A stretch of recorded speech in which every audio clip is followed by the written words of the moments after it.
In this video, I'll be showing you how to factory reset Mac back to default for MacBook, iMac, etc. It's a very simple method, so if you find this video helpful, drop a like and subscribe. What you want to go ahead and do once you're on your MacBook page is go to the top left where you're going to see your Apple icon. So go ahead and click on that and you're going to see a lot of different options here. So you just want to go over to System Settings like so.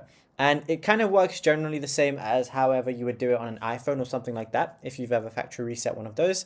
But all you want to do is go to your General tab, which is right under Battery. And then from here, scroll down and right at the bottom, you're going to see an option where it says Transfer or Reset. So go ahead and click on that.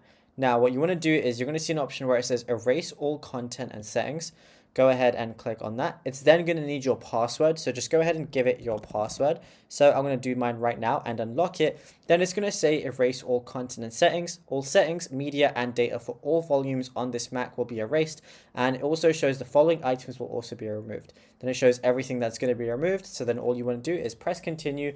And then, yeah, that's it. You'll be good to go. It's going to start the reset process. Just make sure you definitely want to do this before you go ahead with it.